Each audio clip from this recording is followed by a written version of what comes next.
welcome to Fair's Fair, and you probably know the drill on this one unless you're new. A hidden gem. Today we'll be talking about something that is really good, but for some reason doesn't seem to have a lot of fan support. Or at the very least, very few people have heard of it. We'll be talking about Gosick, which may very well be my favorite anime of all time, despite the fact that I wouldn't necessarily consider it to be the one with the best writing of all time. And basic summary, it's based in the French-speaking town of Solville. Unfortunately, they do speak French there, theoretically. It's all in Japanese, hate to spoil this for you. Much like American TV shows, they decided to put it in the language that the country releasing it speaks, rather than what would be canonically reasonable for the country it's based in. French being the only non-valid language in the world because the words they use for cotton candy translates to daddy's beard, and I do not accept any language that you could honestly say the phrase, "I'd love to get a taste of daddy's beard." But let's get a quick synopsis out of the way. It's based in the fictional kingdom of Solville, like I said, and it's around a Japanese exchange student who finds a mysterious girl in a tower. She turns out to be a super genius, because she's from a whole place of super genius people. Also, there's this whole thing where her mother was kidnapped from super genius people and raped by some powerful rich dignitary, and, you know, a bunch of other really fucked up stuff. But that aside, it follows the adventures of these two as they solve mysteries and stuff, very Sherlock Holmesian. But unlike Sherlock Holmes, I actually believe that this person could notice and be able to understand the things that she is talking about, rather than in the Sherlock Holmes series where he could smell a hat and tell you exactly what this person had for breakfast, how they behave, their entire personality, and their social security number. All the information for what she's talking about is always right in front of you and blatantly obvious to the audience, it's just not always connected in your head. The magical aging room is one of the big ones. They leave the room, take a right, go around and do some stuff, come back to the room, take a right, and enter. All of a sudden, the room has aged like 500 years and looks like it had been underwater the whole time. They entered through the only open door in the hallway, so what the fuck happened? Well, simple. While they weren't looking, someone closed one door and opened the door across the hall. They turned right twice. Therefore, they thought they were entering the same room, but it was actually the room across the hall. It was a very simple misdirection, but I imagine even I would fall for it because it was the only open door in a strange area none of them had been to before. You wouldn't immediately notice it. The point is, I believe these things would be noticed, whereas in most Sherlock Holmes stories, he's just a magical, omniscient god who can tell everything about a situation by smelling the air.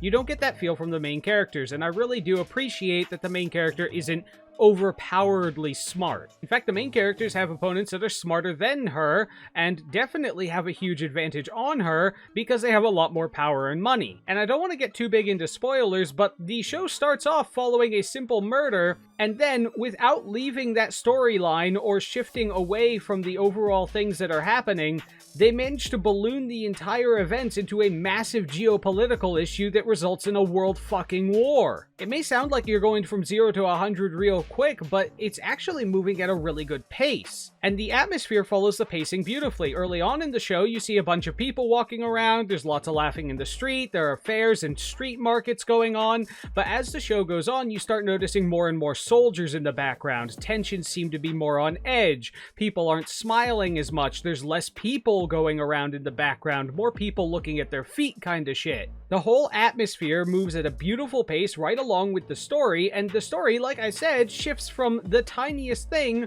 all the way up to the biggest thing, and I couldn't tell you where we actually diverged from what we were doing. Rather, in fact, most things seem to be completely connected, except for that part used to introduce Avril Bradley. So this story has everything that you might want. It has consistent characters with, you know, reasonable justification for what they do, reasonable reasons why they would know what they know, and motivations that are consistent.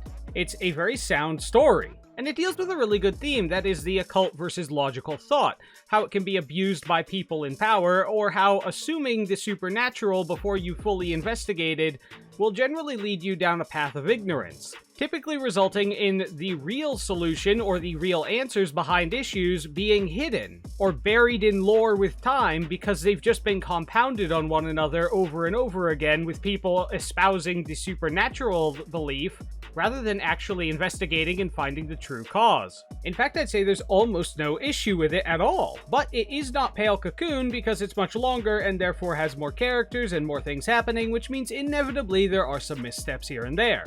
So I can't give it a perfect score like I would want to give to something like Pale Cocoon. For starters, the whole thief arc to introduce Avril Bradley doesn't seem like it's particularly important to the story, and by extension, Avril Bradley doesn't seem like she's particularly important to the fucking story.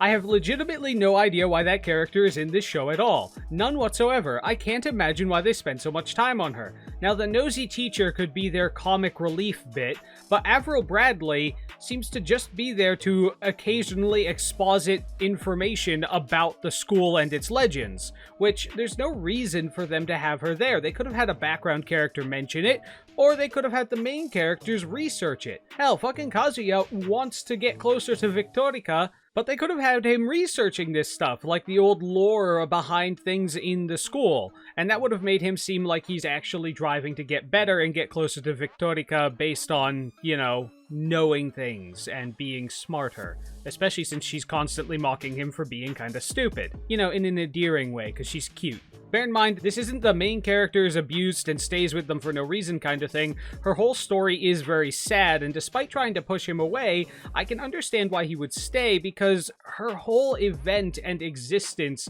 is really kind of terrible. It's very, very sad to know about, and I imagine it looked very sad from his point of view too, so he wanted to do something to make her feel better. Not to mention she's absolutely precious when she's enjoying something. But I digress. Avril Bradley doesn't seem to exist except to dump expositional lore about the school, which you could have gotten from a fucking book or the main character researching. She didn't need to be there.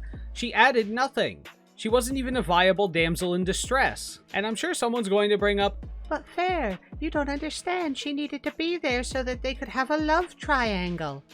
No she didn't, because it wasn't a fucking love triangle. It was a love line between two people, and she sat there on a unicycle as some kind of bizarre sideshow act. There was absolutely no reason to believe that there was any competition between her and Victorica. Victorica felt quote-unquote threatened by her, trying to steal away the only friend or person that she's actually gotten to know or liked in, well, ever her whole life. This is undermined by the fact that Kazuya couldn't be bothered to give her the time of fucking day.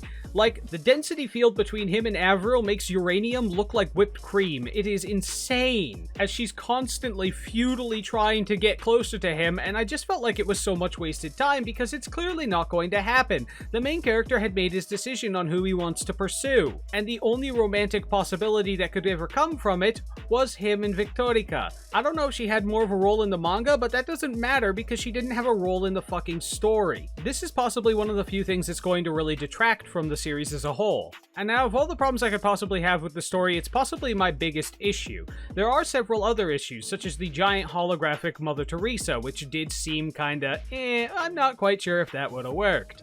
Or actively shooting an explosive from a moving train.